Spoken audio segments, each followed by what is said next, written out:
Being asked to contribute a message to this Permaculture Online Forum coming from the Balkans has reminded me of my time in that region back in 2005, 20 years ago now, for the International Permaculture Convergence, which was held in Motovun, Istria in Croatia.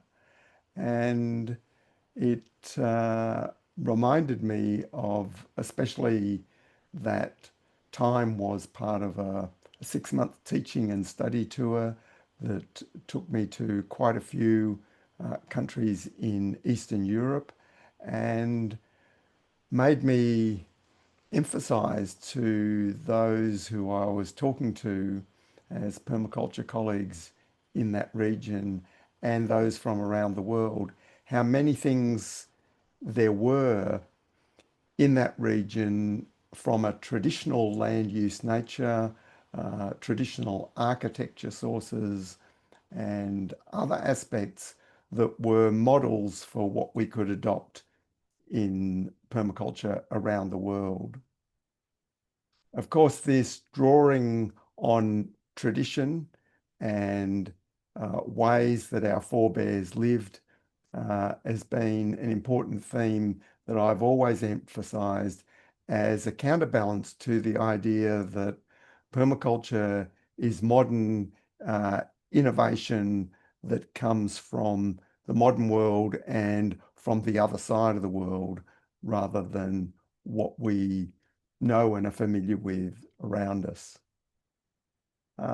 So I think particularly I remember teaching on the permaculture design course that was associated with that international convergence in the village of Vransko in Slovenia.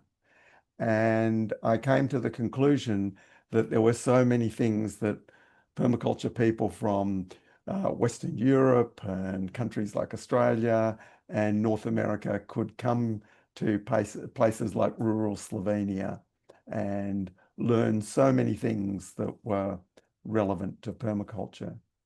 So there has always been that sense that when explaining permaculture to more traditional, rural, older people, sometimes the response is, but isn't that just common sense?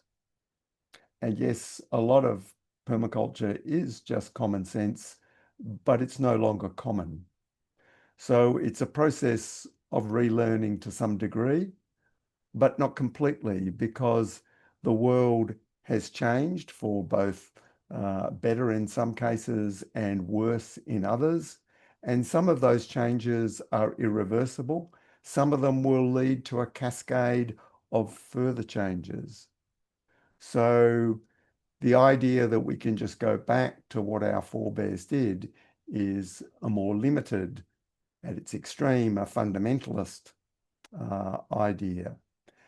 And so permaculture has always been about this cross-fertilization of not so much ideas that come out of urbanized, industrialized modernity, let alone the technological, informational AI bubble that is increasingly dominant, but more what are other peoples in similar climates, in similar contexts, what were their solutions? What were the species of plants they used that we don't necessarily have?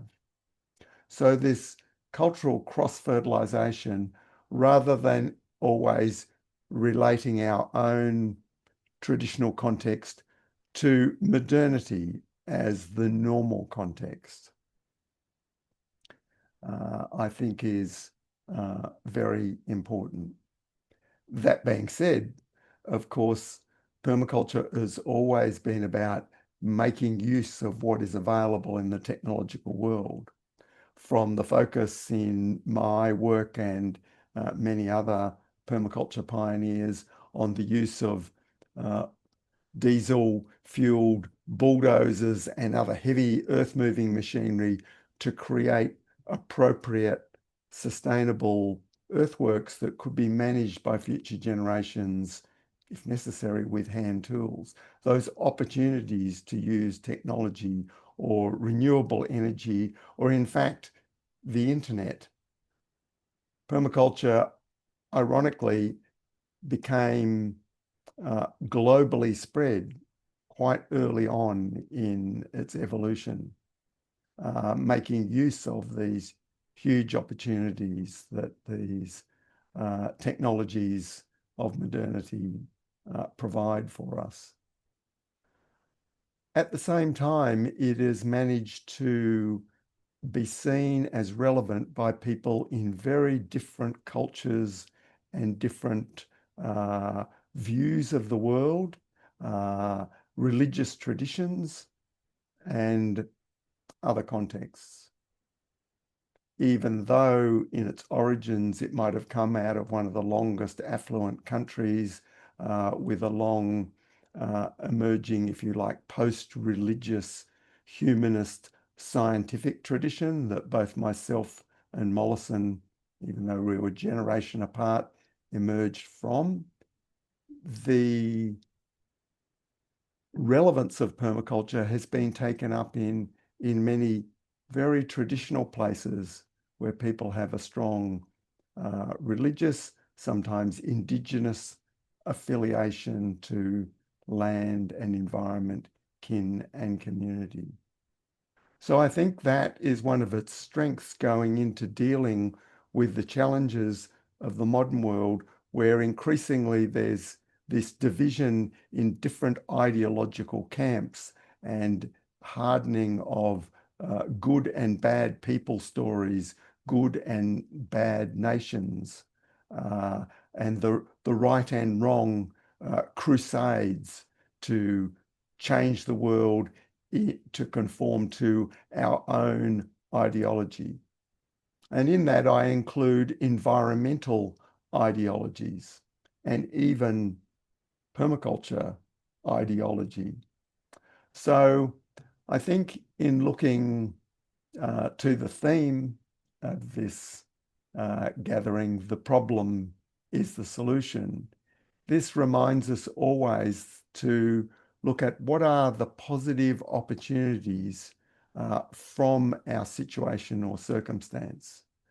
Of course, its deepest origin is in the emergent ecological understanding of the role of weeds rather than just being the enemy of the gardener and the farmer. To understand that those plants are actually improving soil or providing other values. So this tolerance and beyond that, understanding the value in things and circumstances, species, people, ideas that we find threatening or an obstruction to us, is also what the principle of diversity is about. Diversity is not about all the things we like, it's about the things we don't like, and understanding that maybe they have value and place. So I think also as we deal with a world that is unraveling in many ways, both at the natural ecological level and at the cultural nation state, world order, political, geopolitical order, as that unraveling continues, in permaculture, so often we see the opportunity to focus on the positives, not so much of trying to patch up that old order in nature or society, but see how both nature and society in this situation of breakdown actually starts to create new adaptive patterns. So my own work in acknowledging and focusing on novel ecosystems, how nature is knitting together new sources of abundance and diversity in response to many impacts and changes. And similarly, how ideas fashioned in community at the fringe of the big systems of governance and institutions, more at the rural and community fringes, are creating new opportunities. I think another aspect of that problem as the solution is the way the blow-off abundance of industrial modernity, consumer capitalism, and all its discontents is creating so many opportunities to parasitize those wastes.